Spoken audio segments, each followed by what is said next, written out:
Planet of the Fakes for Kids. And Pig Star HH News. Pediatrician gets at least 79 years for assaulting patients. Dr. Johnnie Barto, Cambria County Prison via app, file. Ebensburg, Pa. App. A former Pennsylvania pediatrician was sentenced to at least 79 years in prison on Monday for the sexual assault of 31 children, most of them patients, in a case that state medical regulators failed to act on nearly 2 decades ago. Dr. Johnnie Barto of Johnstown was sentenced on dozens of counts, including aggravated indecent assault and child endangerment. Prosecutors say he spent decades abusing boys and girls in the exam room at his pediatric practice in western Pennsylvania and at local hospitals, with his victims typically ranging in age from 8 to 12. One was an infant.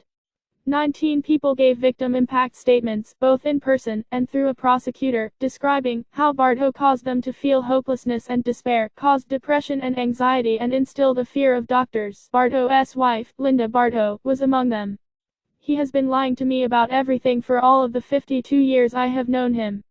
He spent his whole sinister life lying and sneaking around, so he could carry on his abuse uninterrupted, she said. She said her heart was heavy for the victims. The Attorney General's office had asked for 31 to 62 years in prison.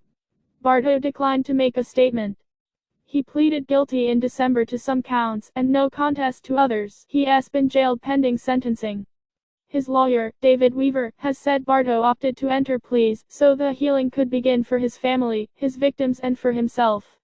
Authorities had a chance to stop Barto in 2000, when he appeared before the Pennsylvania Board of Medicine on administrative charges that he molested 2 young girls in the 1990s, but regulators threw out the case, and allowed him to keep practicing medicine, saying the allegations were incongruous to his reputation at the time. The prominent pediatrician had a lot of support in the community. Barto, now 71, went on to molest at least a dozen more young patients before his arrest in January 2018, according to the State Attorney General's office.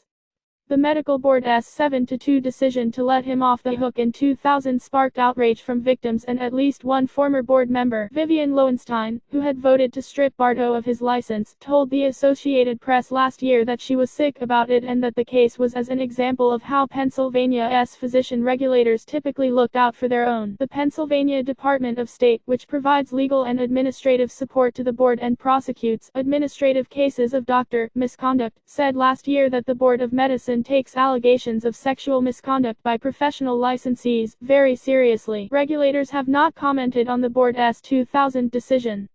Like, comment, share and subscribe, and visit www.america.com.